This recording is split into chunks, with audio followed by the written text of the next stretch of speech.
It is the human experience to buy things that we later regret. There's an entire genre of short form video, like things Amazon or Instagram or TikTok convinced me to buy, and then, if they're worth it or not. And I'm not saying that all of those things are a bad purchase or a waste of money, but a lot of them are. Sometimes the advertising campaign just really hits you, and they put millions and billions of dollars into trying to convince you that this is the thing that will change your life.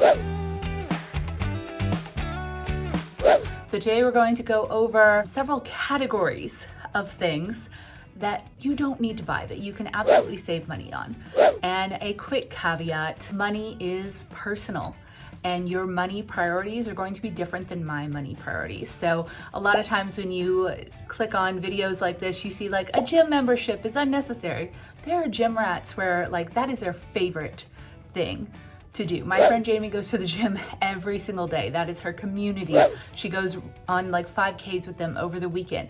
I would never tell her that her gym is an unnecessary expense because it's great for her physical and mental health, etc. However, for me, I got a gym membership a couple of years ago, went to the yoga class religiously, and then when they canceled the yoga class, I never went again and had to cancel my membership. It wasn't adding to my life, and therefore it became a bad money decision. However, there are some things that are gonna be a little bit easier. Also, remember that $27 a day in unnecessary purchases rounds up after a year to $10,000. And I know on weekends, it's very easy for me to go get the coffee, get the breakfast, go a little shoppy shop, just grab a couple of things. It can very easily add up to around $25, $27 a day. I'm not saying never get the latte, never go buy yourself, deprive yourself of all joy. I would never say that on this channel, but I am saying that small leaks add up, sometimes to a sunken ship. So if you need to get your spending in check, if you have money priorities, things that you really want your money to go to, here are some things that I would avoid. So the first group of things, the hot influencer item. Technically, I'm a financial influencer myself. I've been paid by brands to promote things, but there are some things, girls who get paid a lot more than I do, and sometimes it's the guys, seem to all come out and support at once. And it's because a marketing campaign is telling them or giving them incentive to sell the thing. Something very particular that I'm now seeing not being as worth it now that the honest reviews are coming out, Dyson vacuums. Remember a couple of years ago, everybody had the Dyson. Everybody was shilling for the Dyson. Now, a couple years later, I'm hearing this thing doesn't charge, it doesn't last, it blah, blah, blah, blah, blah. Alternatives to the Dyson, I'm now seeing. So those people who were being paid a lot a bunch of years ago, now switching to different vacuums. The people who are influenced by this multi-$100 vacuum aren't as thrilled with it as they were. So remember, this was a marketing campaign. It doesn't necessarily change your life. My $40 Walmart vacuum has been working this entire time, and I have 3 dogs and a lot of hair.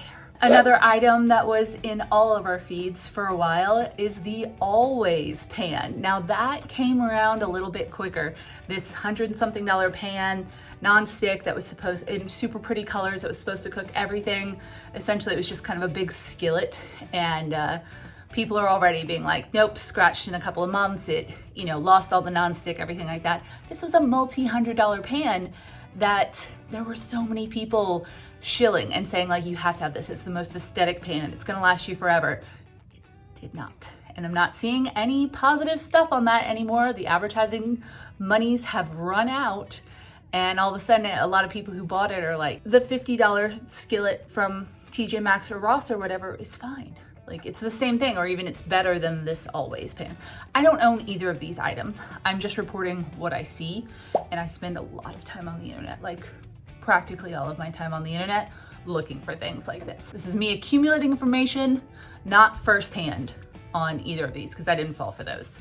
I fell for other things though, this is not me bragging. Next, remember Halara outfits? This one I fell for. I ordered some stuff from Halara. It did not fit. It was not well made. I tried to return it, and they would only let me return it for an in-store credit, and I never ended up using it. And I tried, and Halara's having a new loop again. They're having They were just like the little short skirts and the dresses. Now they've got like a bunch of different ones. So they're not gonna fall for it now, but you don't necessarily need the Halara sport dress. Old Navy has the same ones, the exact same ones. Go buy them at Old Navy. If they don't fit you, they're so much cheaper. You can return them to Old Navy and they won't give you the runaround. So we know I am kind of ambivalent about gym. It's about your priorities. But Peloton, the hot influencer item of not that long ago, the Peloton, how many people are still using that? I'm sure there are some people that use it all the time. They love it. But a lot of people were influenced to purchase it because they saw it everywhere. They thought it was gonna fix their lives, that suddenly they were gonna be the type of person that bikes everywhere. I hate biking. It hurts my junk. And I don't like it, and therefore I never would have purchased even like an off-brand Peloton. But you do not need the hot influencer item. Please think about how realistically this thing is gonna work into your life and try to just see through a little bit of the advertising bullshit. Also in this category is the newest cell phone / laptop. Every time a new one comes out, everybody has a push. Your old one probably works fine, especially if you're on like a payment plan and you can't buy that phone or laptop outright. Don't fall for the hype. And then finally, one that I see all the time now is fridge organization containers and those clear pantry organization containers. Don't fall for it. Those are so crazy to maintain. But the ones that you see with the restocks on TikTok, that is a completely unrealistic way to run your fridge and spend several $100s on containers. Do not fall for the influencer items. Category 2, paying for status, aka the luxury version of anything. Dollar Tree sunglasses work exactly the same as Ray-Bans. You cannot convince me otherwise. Also, every single person I know that like splurged on expensive sunglasses, they stuck them in the washer, they fell off a boat, blah, blah, blah, blah, blah. Name brand version or the cheap version of something is almost always going to do the job that the luxury version does. Don't pay for the status, don't pay for the name brand. And if you just happen to have super bougie taste and you're like, Sarah, stop, you just don't get me. I have semi-bougie taste. Like, I like Anthropologie. This I got at Goodwill, but it looks expensive and that is why I bought it. Buy stuff used. I love Poshmark, I love Mercari, buy stuff on eBay. I really love Anthropologie, which is a super stupid expensive clothing brand, but I love their style. I love that they have clothing that fits me and looks like my style. I have never ordered something directly from Anthropologie. I order exclusively off Poshmark, where people who ordered the stuff off of Anthropologie and didn't want to return it for whatever reason are selling it for half the price or less. You can set alerts on there, so when something comes up in your size by brand, it tells you. I will scroll through that every once in a while. I haggle down on Poshmark. I sell stuff on Poshmark too, so that I get people who haggle with me. It's fine. If you have bougie taste, figure out a way to pay less. Also, no one's really paying attention to the brands that you're wearing or if something's luxury. That whole if you know, like rich people wink thing, those people aren't paying attention to you and what you're wearing. They're focused on them and what they're wearing. And if it gives you a little bit of a self-confidence boost to have something be fancy or real, save up for that, buy it used. But please don't think that anyone else is going to really treat you much differently depending on what you're wearing. Next category of items is limited opportunity items. So I'm talking travel souvenirs. Now I have certain things that I buy while I'm traveling, but a lot of people, you get put into these situations where it's like a one-time thing and you'll never get to like shop this class of item again and you go crazy.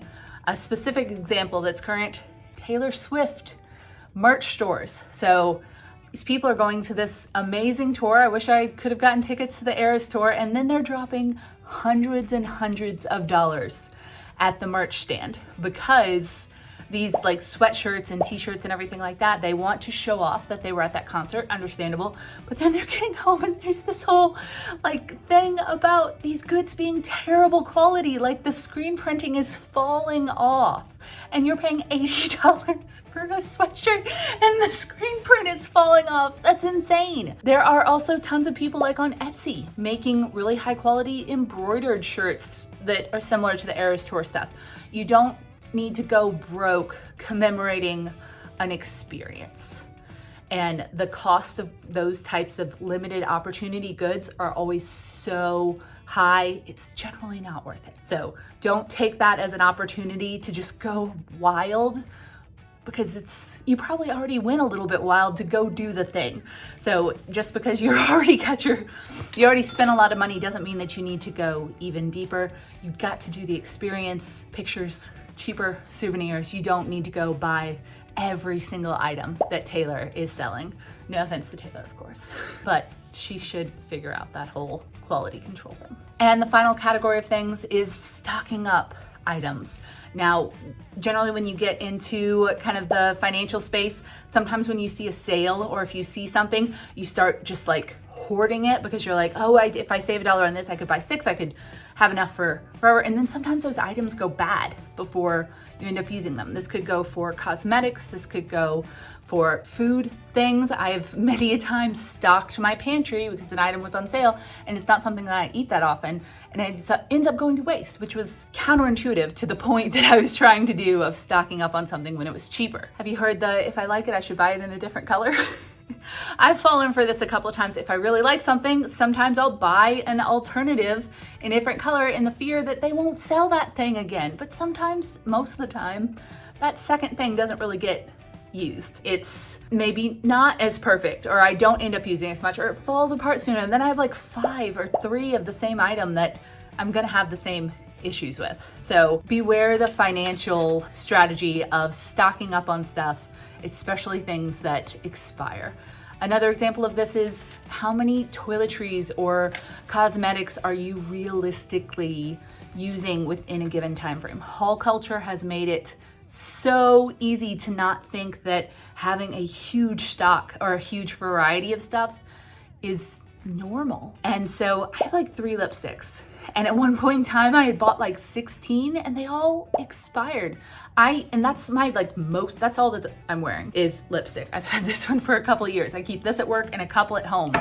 And that pretty much does me. Do you really need 20 plus lipsticks? Are you really gonna get enough use out of those? Do you need every single shade? And when it goes out to cosmetics, I've had to throw away like all of my cosmetics a couple of times now, even when I kept paring down my collection because I'd go out and I'd buy a bunch and it would just kind of expire before I use it all. Especially in that vein, it's so easy to waste. I try to be very careful about that with like face lotions and creams and bath stuff. Are you realistically going to use it all?